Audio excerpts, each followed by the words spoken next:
Welcome to the Landscaping Podcast. My name is Joel Barnett and I'm your host. And in today's episode, I'm talking with Sam Collie from Esjay Landscaping. So Sam runs a landscape design and construction company and they do pools as well. So it's a whole kit and caboodle. So we talk about that because I found that quite interesting. So a lot of times you might hear people talk about how you should niche down and focus on one part of your business. But Sam has done a different way. There's a few people who do it this way, but not a lot. He's the whole package. So from design, construction, pools, and also does maintenance as well. So he's got the four facets of the business. So we dive down into that. Also talk about how he's used a business coach, which doesn't come as a surprise. He's got a successful business and he mentions systems and procedures a couple of times in this chat. So it's a common thing you hear with successful businesses about having a business coach, and something I'm definitely going to be looking into. I also found it interesting with the people that Sam worked for in his early days that would have helped shape him into the landscaper that he is today. So working for Nick Van Diemen, even though it was only for a couple of days, like Nick is an icon of the industry. He's taught at Homeland for about 25 years or 30 years and has been a paver for that long as well. So he's probably the most experienced person in the industry. So working for him for 2 days would have been pretty valuable. And then working for Bruce Winstanley, who's another icon, who's he's probably one of the best people to learn from in terms of running a business as well as landscaping. So that was a great start for him. And then hearing the people that were working for him at the same time it's like an all-star team of landscapers. So we were in a great environment to learn from.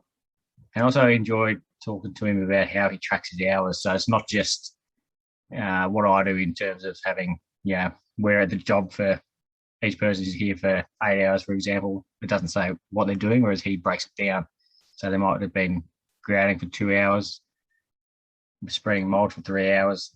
He breaks it down into detail so he can look at exactly which parts of the project he's making money on, which parts he's losing on, and how he can improve. So that's another valuable bit of information. So hopefully you enjoyed this chat with Sam Collie. Sam, thank you very much for joining us on the Landscaping Podcast. So the first question I got for you is how you got into the landscaping industry to start it all off. How I got into it. I grew up in Wagga in New South Wales. So went through school there and finished year 12, and school wasn't really for me. So after year 12, had a year off and stayed in Wagga and worked at a pub and did a course at TAFE, which was Certificate 3 in horticulture. So I did it full time. So 3 days a week for 10 months. And on the side, I was, working with the teachers and doing some stuff here and there. So really enjoyed that. And then, but I quickly found out being a landscaper in Wagga probably wasn't going to be ideal, something that I'd probably stick with. So a lot of family in Victoria, Melbourne, Benalla a lot of as well. So came down to Melbourne a lot as a kid, and then thought, all right, well, if I want to do it, probably always wanted to come down to Melbourne anyway, so I may as well try that. So started reaching out to people who had businesses in Melbourne, and there's no Seek back then, so I was posting resumes to Yellow Pages ads and things like that, and which wasn't very successful. I ended up I actually did a 2-day, it wasn't a trial, so Nick Van Diemen, actually, I worked 2 days with him when I was about 19, and it wasn't to get a job with him, it was more just to come down and work in the industry a bit, and which was good. I had no idea who Nick was until sort of later down the track and when we met again. So yeah, came back and forth Melbourne a few times, just doing some stuff here and there just to try and figure it out. And then in the paper as well was all the ads. That's where we used to look in the classifieds, and there was one ad in there and it just said landscape apprentice wanted, phone Bruce. That was it. I had his number there. I thought, no idea who this guy is. I rang him up. He said, no worries, come down for an interview. So I don't think at the time he realised where I was living.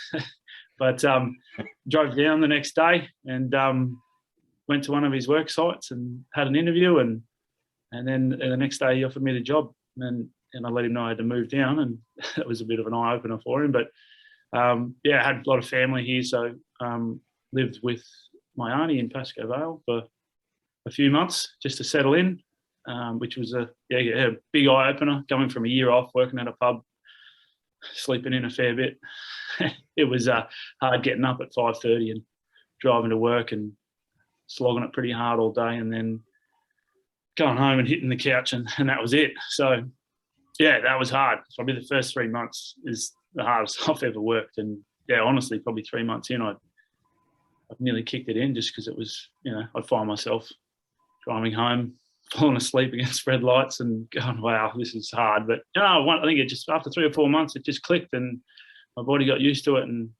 and I was starting to enjoy it. So I was getting better at it, and yeah, got a bit more responsibilities with Bruce, and then went up from there. So yeah, it was an odd path from where I came from, but haven't looked back since it started. So was that Bruce Winstanley? Yes, sorry, Bruce Winstanley. So very lucky. Pure luck that I got a job with him. Had no idea at the time he was the president of the association. There's also guys working for him. Trev Wood, who's now works with me. Ryan MacGyver, who's a stonemason genius. Paul Hamilton was a supervisor there. James Ross, who's killing it up in Noosa, got his own business up there, and a few others as well. But I was very lucky. Had no idea who I was working with, but after a few years, I realised I was pretty lucky. So it was really good. I enjoyed my time with Bruce. Yeah, I love the similarities to the way I started as well, because I was trying to get into the industry, so I was same deal, going through the yellow pages, and I'd ring them up, all the landscapers in there, and then post them out a resume. I ended up having to go at some people in the industry once I got into it, because they wouldn't give me a job. But it's worked out pretty well for you though. And even like you said before, working for Nick Van Diemen, anyone who doesn't know him, is an icon in the industry as well. That was funny, that one we met, because again, I was staying in Pascoe Vale with my auntie, and Nick was working in Narre Warren at the time, and there was the Monash wasn't long, and I didn't have an e-tag, and I had a Melwades on my lap, so it would have taken me a good 2 hours to get out there in the morning, and I had no idea what I was doing. And I remember to this day what we were doing. It was an insurance job out in Narre Warren. We were ripping a water feature apart, so I just sat on a jackhammer for 2 days, and I thought, I'm not sure about this, but it was good. And then bumped into Nick again a few years later, and realising who he was in the industry. It was funny to have a chat with him later on. So when you were with Bruce, how long were you there for? Did you complete your apprenticeship with him? Yep. Yeah. So I was pretty front with Bruce. Even in our interview, I told him that I wanted to run my own business one day. I had no idea why, but that's what I said. So it sort of gave me a bit of drive. So I did my apprenticeship with Bruce, and then it's probably a year qualified, I reckon. So I think the good thing for Bruce, which I know now, is because I did my full-time course the year before, I came down and I'd had 90% of my schooling already done. And I still remember going to Swinburne, sitting down with Peter Curson and showing him all the subjects that I'd jammed into 10 months, and he couldn't believe that I'd done so much. And I'd learnt nothing. It just went in one ear out the other, but well, I've done it. The box. So I went to school they chucked me in a 4th year class, and I did 2 or 3 subjects to catch up, and then it was done. So I was on the tools full time, which was good, because again, I didn't really like school, but and so I learned a lot more on the tools. So probably a year out, I reckon, I decided to do it, and I had no right to do it. I think it was a little 20 grand job through a mate, and I did that one. I thought, what do I do now? So it's there was a bit of trial and error for a few years, that's for sure. And did you go with Esjay from the start? Yep.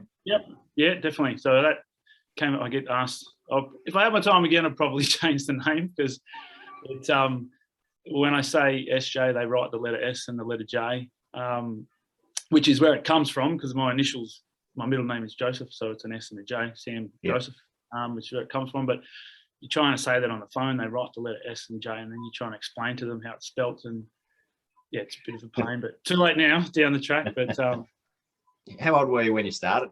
When you went out on your own?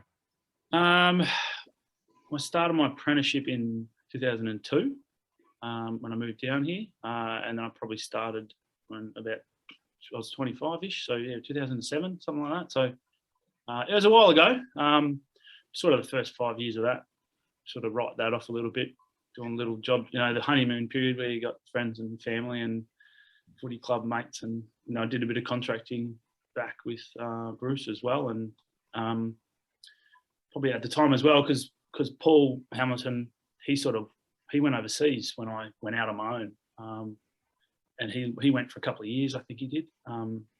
So I was doing my thing for a couple of years, and then when he came back, he wanted to go out on his own as well. So we linked back up, and that's when it really started to take off a little bit, because we sort of an unwritten business partnership, really, me and him, for probably a good 3 or 4 years. He'd get a job and I'd help him, and I'd get one and he'd help me, and we'd get footy club labourers to help us out, and we were building really good stuff, and then starting to get some designers give us some work, which was really good. And then, of course, as we go along, Paul got an apprentice, and then I looked at getting one, and we sort of slowly went apart. So it worked perfectly.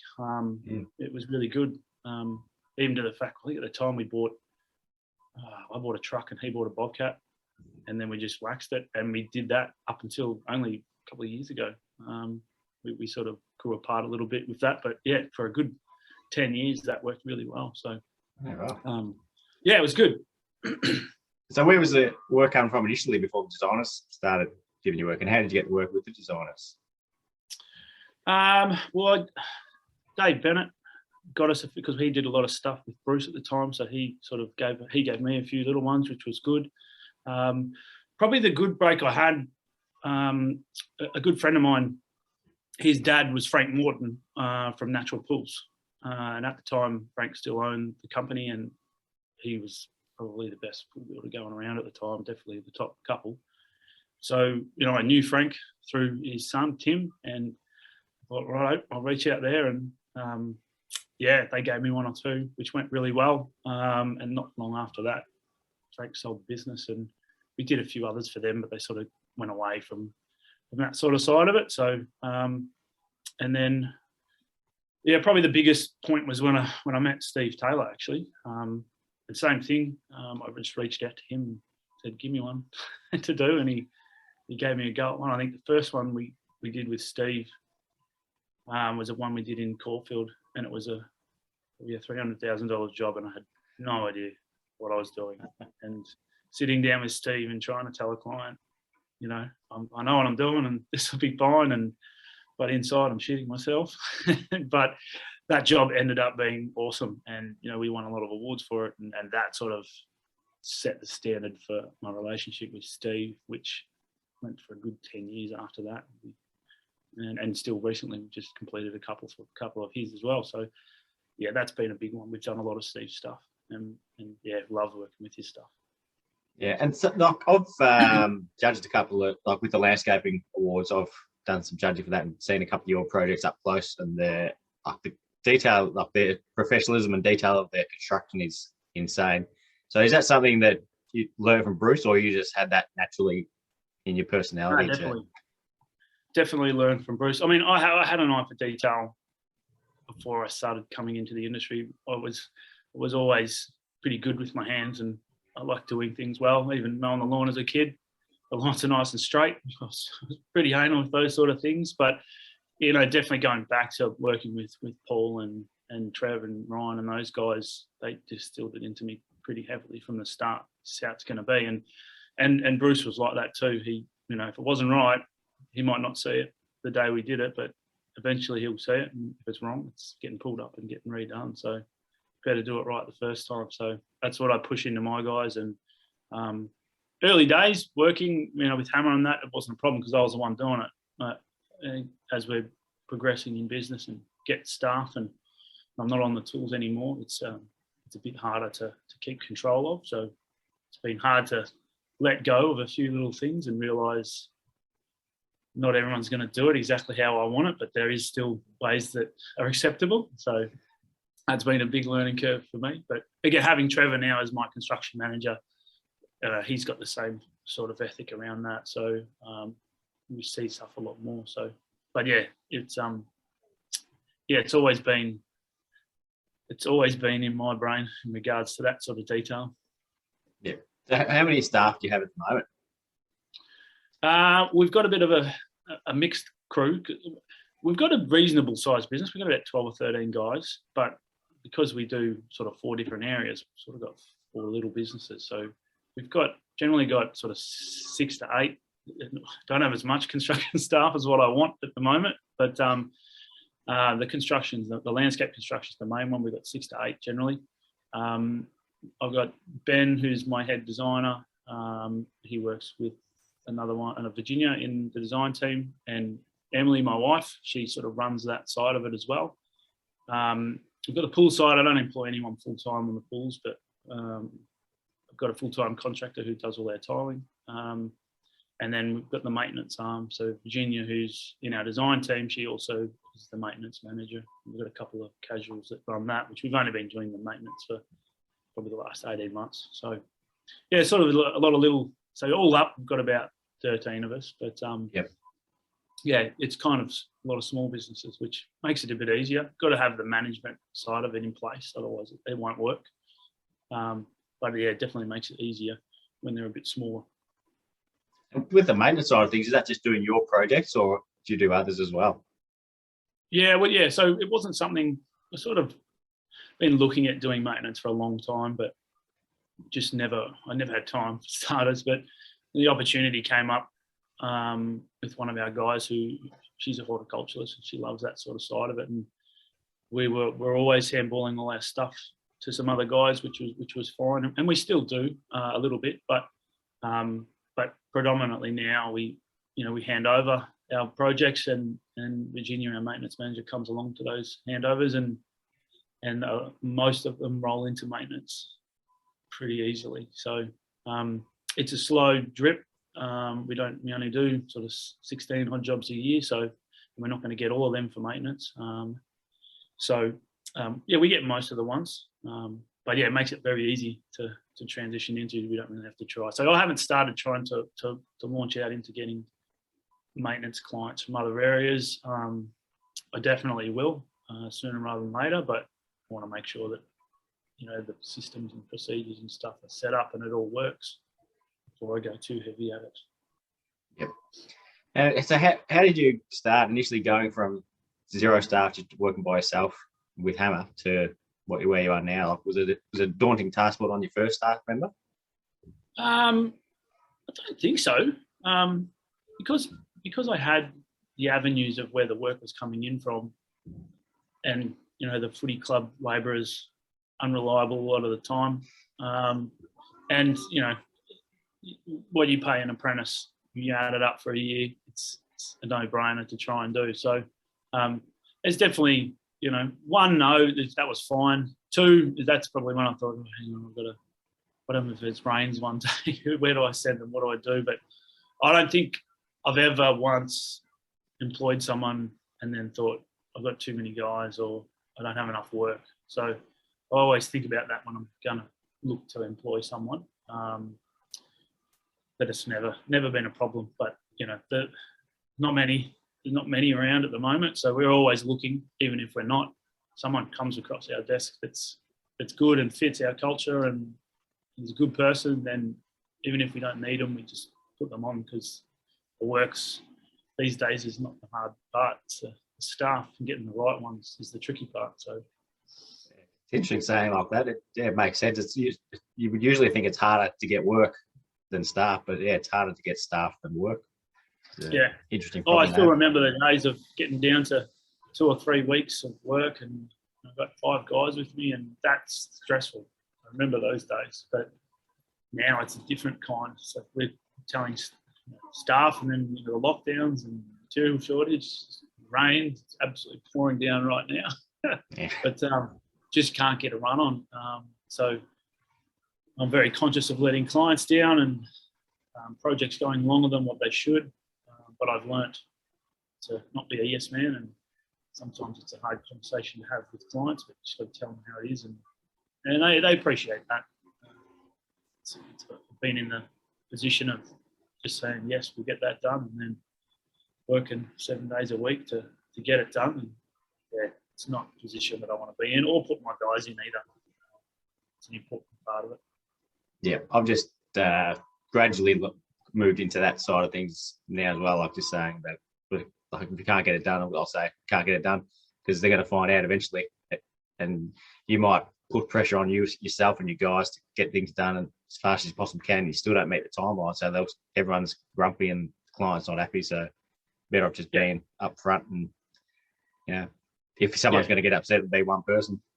So and you'll generally get that trust from the client early days as well, and that all comes back to your staff. They're good people, and clients generally trust you quite well. And when these things come up and they're not ideal, they tend to understand a lot more than if you didn't have a good rapport from the start.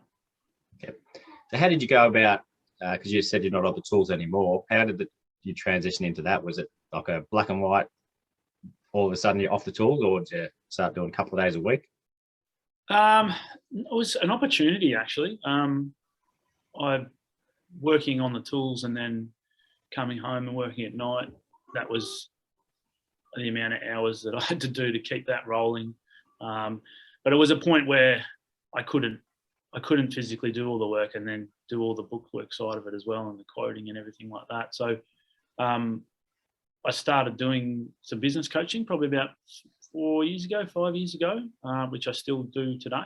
And that was the biggest thing that I was missing, was someone to help do my role. So I had 12 hats that I was trying to juggle into one, and it just wasn't working. So that's when Trev came about. Bruce was sort of winding down his landscaping side, and Trev gave me a call and said, "This is what's happening."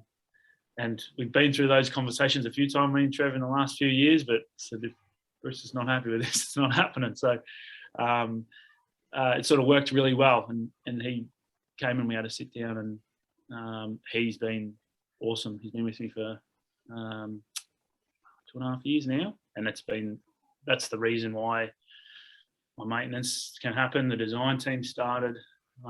We're doing pools as well, but we've gone from doing 3 or 4 pools to doing a dozen now, and that allows me to spend a bit more time on the business, and to the point now where Trev basically runs the construction side of it, which is great. So it was a big snapping point for me getting Trevor on board. But originally I had to do it, and otherwise I would have gone insane. Plus, we just started a young family, so I wanted to have a bit more time at home, which is good too. So it's worked out well. Well, I had no kids and I wasn't married, didn't have a house.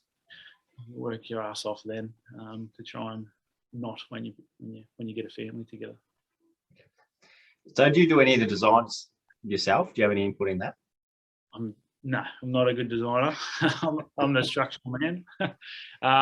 So, and look, the design side of it as well was really something which sort of fell into it. So our head designer, Ben, he was an apprentice with me. So he did his landscape architecture degree, and I played footy with him. And he was one of my labourers from the footy club that worked every now and then. And he finished his uni degree and then decided he wanted to do an apprenticeship. And I was pretty happy with that because he was a fantastic worker. And then he went through his apprenticeship and a year or two out, and he always he's a creative, so he always had his eye on doing some design. And even though it wasn't something I wanted to pursue at the time, I didn't want to lose him either. So we started looking at it a few years ago. We've probably only been doing the design for 2 or 3 years now. And then, he would do 1 or 2 here and there, but he was on the tools. And then same thing, it sort of slowly got bigger and bigger. And Ben's our head designer. He does all our designs, and Virginia works with him.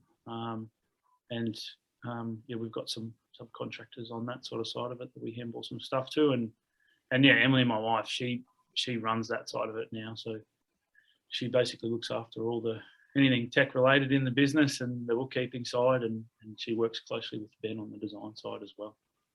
So who goes out to site when someone rings up saying they want a design done?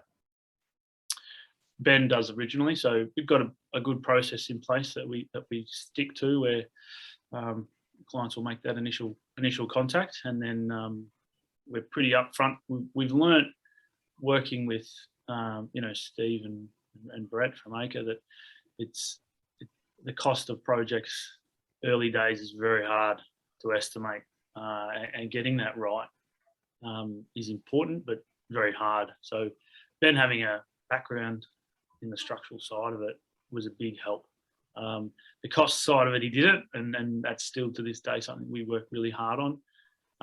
So we're very honest at the start with client. We tell them, we get a lot of information from them, and then give them some options back on what we think the design's going to cost, and also give them a close estimation of what we think they got to spend to achieve that design. And some of them laugh at us and say there's no chance, and a lot of them say that's not too far off. And so finding that right client early is really important. But we've got it wrong a few times, but we're getting better at it. It's a tricky side. But like you said, when you started the business, and it's the same when you start any arm of the business, it's a bit of trial and error to start with. No one's going to be perfect from the start. Yeah, definitely. And look, we've stuffed a few estimations up.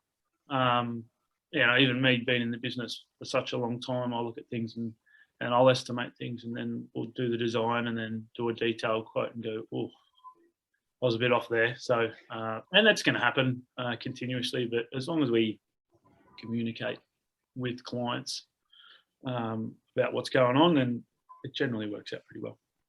Yep. One of the things like some of your projects I've loved, there's one that you did in Kilmore, which I think is the perfect position for an infinity pool. Yep. So how did that project come about? The clients was lucky. So the clients were friends of ours. So they contacted me to do a pool, and I handballed them off to Steve, and Steve did a pretty elaborate design to come up with that, and then it come back to me. So I think at that point I'd only built 4 or 5 pools, and it's the old, oh yep, no worries, I'll do it, easy. And it was it's still to this day the biggest and most expensive pool that we've ever done, and I'm not sure whether we'll do another one like that. I don't think it'll come across our desk very often, but that was an amazing project. It was pretty grueling. We didn't do much landscaping around it, which was good, because all our guys driving up to Kilmore was going to be pretty painful. We definitely did a few things, but the pool side of it is mainly contractors, so managing that was a bit of a nightmare. But it worked out really well, and the clients were awesome too. So how did you get into the pool building to start with? Did you a landscaper had moved into it? Yeah, we're working around pools a lot. So I learnt a lot about pools just by doing the landscaping around them and seeing how they work, and realising it's not that hard.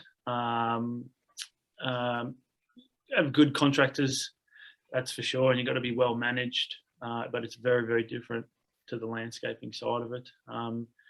But it's it was an opportunity really, and that's where the main reason we do what we do now is we sort of offer the complete package to clients, where we can do everything for them basically. So we did 1 or 2 here and there, and then I found out we were winning jobs because we could do the landscaping and the pool, and that's when I thought, well, this is something I want to push a bit harder. So the majority of the work that we win from the pool side is because we can do the landscape as well, and throw the design into that, and then maintenance after it.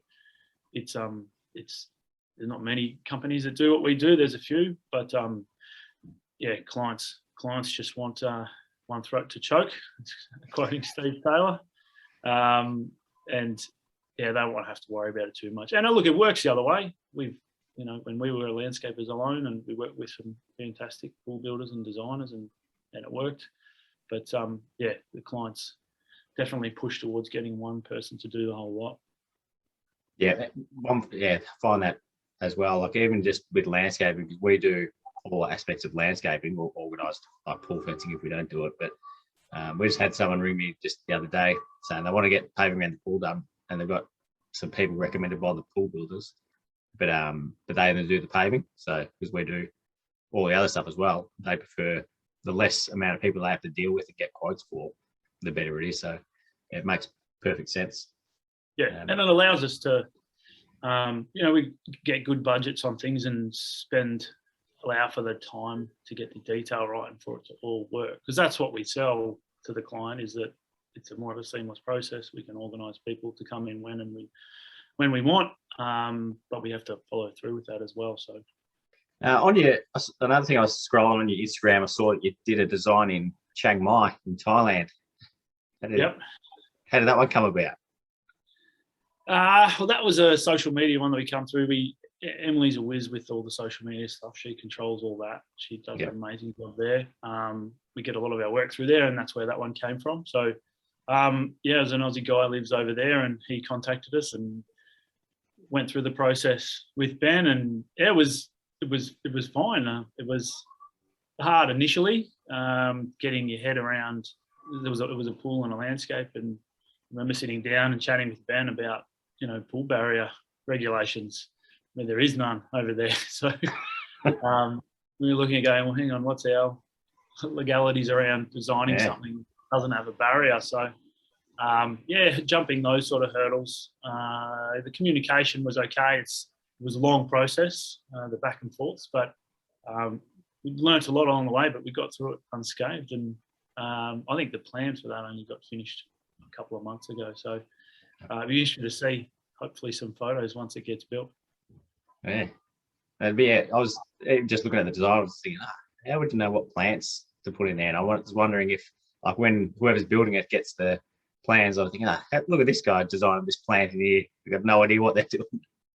There's a lot of Virginia is one of our horticulturalists. She's a whiz with her plants, so there was a lot of research done into what's going to work. I'm sure there's going to be a few that get swapped out. I think the original plan that Ben did, he had the barriers in there, and you can't do that, you can't do this, and this is climbable and that's climbable, and the client just said, what are you talking about? I don't want any of that stuff. You don't need it. I can walk out my door straight into the pool, no worry. So just getting an understanding of how all that works, it was interesting. So, but it worked really well, and we were sort of in the realms of all the Zooms and things like that. So we're used to working remotely anyway. So it was a good one. Are you going to have to do the site visit when construction starts there? Might have to put a site visit in there next year with Ben. So. Something I saw on your website is you've got a mailing list on there that people can subscribe to. So what do they get with that? It was just the communication side of it, really, knowing what we're doing. It's something we test out a little bit on the websites and the social media, but it's more just staying in tune on what we're doing on the socials and things like that. So it's not a massive thing that we look at, but just keeping our clients informed on what we're doing. Yeah, your social media and the website all does appear really professional and well done. So I'm surprised you work from it. Emily puts a lot of time and effort into that, and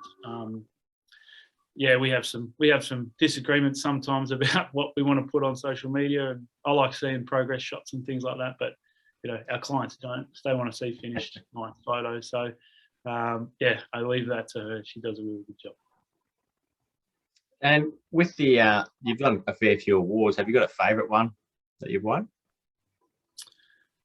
Oh, the very first award we won, I reckon, was the best one. We won. There was a job we did. It was one of Frank Morton one from Natural Pools. We did a job up in Wandon East, and we did a dry stone wall, Castlemaine dry stone wall, and we won a walling in the landscape for that. And that was the first one we ever won. But it was an amazing one. It was just a little award, but it was really nice. That was the first one we won. But the project I mentioned before that we did with Steve in Caulfield, we won a handful for that one. That's probably one of the most detailed jobs that we've done. And we won a few awards for that one as well. So the first one. So it was in Gale Street in Caulfield. So there was a big lap pool with a race bar in it, lots of Anston paving, cantilevered. It was probably the first time I'd seen a cantilevered barbecue. But it set out details off the chart. So, new house, double block, working with 50 trades continuously. It was a big project. So that's not the one with the water feature in the front yard, is it? There's like a trough water feature. No. This one's got a big water feature wall that goes down into a spa. But yeah, that was 2012, I reckon that one was. Oh, right. It was a while ago. So it was one of the first ones that we did. But yeah, that was a cracker. And what do you do outside of work? Or is there nothing that you do outside because you're working all the time? Family and kids now. My son's just started getting involved in sporting teams, and my daughter's doing dancing and stuff like that. So I coach my son's under-8s footy team and get involved. I want to get the kids outdoors as much as we can. So it's important for me to get home and be able to help take the kids to these sort of things and go and watch them on the weekends. So yeah, that sort of side of it takes up a lot of time. Not recently, obviously, a lot of the lockdowns, I didn't get to do much, but yeah, doing that. It's been hard to catch up with a lot of family, obviously in New South Wales, so that hasn't happened for a while. I haven't seen a lot of my family for a long time. So, so yeah, just spending time with the kids and getting out and about. A couple of times you mentioned stuff in terms of when you were doing the maintenance and also the pool side of things, I think. You mentioned systems and procedures. Was that something you learned from Bruce, or was that the business coach? Definitely the business coaching side of it. So I've been working with ProTrade, who do some stuff with LV. Probably 4 or 5 years now I've been working with those guys, and that's been amazing. I didn't think I needed it when I signed up, but soon realised there was a lot of stuff that I didn't know or wasn't doing right, and that's when the systems and procedures sort of conversations started, and all the different tech aspects of it to help your business run well. Yeah, there's my guys hate it. I do it once a month on a Friday, all day. My guys don't like me the next day because I'm always coming in trying to change things and add things, and we're going to do this now. And but it's good. It gets me a bit more excited about the business aspect of it, because that's something that you got to get right. Yeah, that's something I've been thinking I need to be doing as well. Because like you, I was thinking, like, I don't need it, and no one else knows how to run my business, because it's not all businesses are the same. But I listen to a lot of podcasts, and there are a lot of them talking about business coaches and system procedures. That probably is something I should look at. And yeah, the ProTrade. Well, yeah. I tried a couple before that, which didn't work how I wanted it to, but ProTrade was great. It's one full day a month. When we could, we'd go and sit in a room together, and I'm not sitting in a room with landscapers. It's painters and builders and other guys like that, and but we've all got that sort of business aspect in mind. So you're learning from a coach, but you're also sharing ideas with 7 or 8 people in the class. So some of the stuff that we do now comes direct from the coaching that we do. So, and that's been a big reason why we've been able to do and try the areas of the business as we do. What sort of things have they made you do different? Probably the management side of it is probably the big thing. I didn't have any systems in regards to the IT side of it. So, a CRM program we use called HubSpot. That's awesome. That basically controls the management of the business itself, has all the clients in there and template emails and things like that. It controls everything really well across the business. Our maintenance business uses an app called Sortscape, which manages all the staff and the projects and where they go and what they do.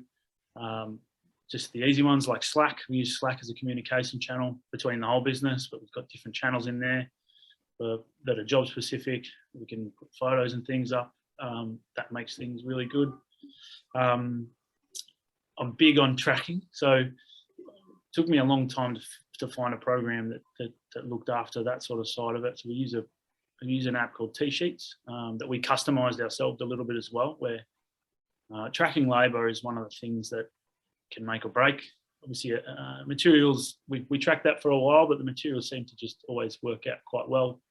So we concentrated on the labour side of it. So yeah, we've got an app called T-Sheets where basically it's the guy's timesheet, but it also tracks all their hours specific to what they're doing. So we could put a project in there and break it down. So, we might have paving, and then in the paving it's got, your prep, your laying, your grouting, cleaning, and the guys have to select those certain things that they do at the end of each day. So they're doing their timesheet. So it's accurate because it's their timesheet, but it also feeds into the system, and we get some good information. And then every fortnight, Trevor will do a tracking report for each project, and we'll have a budget for each section and see how we're going. And it's a really easy way to keep track of everything and do a report at the end of the project and know exactly how much money you made out of it. And if you finished up or if you finished down, and if you were down, why? Because that's the main thing, is getting the information. How come it did happen? Sometimes we stuffed it up. We had to redo something, or we didn't allow enough. But getting that understanding is really important from a business side, but it's also good for the guys, for them to understand and set targets and goals throughout their days and weeks as well. So that's been a big game changer, that one. And what sort of construction size do you have in terms of the crews that you have for construction? Because I know you said you got 6 to 8. Is that broken up into 10 to 3 or 2 or more? We try not to have more than 3 on a site at any given time. If you've got, sometimes there's sites you can do that, but working in 2s and 3s is the most efficient. Every now and then when you've got 5 guys on a site, you quickly figure out how many hours that is in a man day. It's a lot. So there's always someone probably standing around when they shouldn't be, or some wasting times. But fine, if you work in pairs, 2 to 3s, that works the most efficient. Sometimes it's unavoidable. You just got to send guys to sites and go, I know it's not efficient, but it's just got to happen. But 2 or 3 is a good spot. Yeah. And what have you got planned for next year? Anything? Are you just trying to grow the maintenance and construction side? Yeah, but the maintenance side, that's like I mentioned earlier, it's just going to be a slow increase, that one, and I like that. I don't want to get too crazy into that, and we'll just let that roll on. The design teams, they're doing really well. We need to get another 1 or 2 staff involved in there. The pool side of it, probably the next step is looking at a pool construction manager, because we're doing more pools now. So I'm finding myself back in that boat of managing the pools and not having enough time to look at the business. And the construction side of it, again, we're probably a couple of guys short at the moment. So trying to redefine everything and dot the I's and cross the T's on what we've got going at the moment is probably the main thing that I'm trying to work on. We've definitely probably taken a step back in the amount of staff that we've got in the last 12 months, which is what we didn't want to do. So, just finding the right people and holding on to them. That's the most important thing. All right, Sam, thank you very much for joining me on a Sunday. Really appreciate your time in coming on. No worries, Joel. Thank you very much.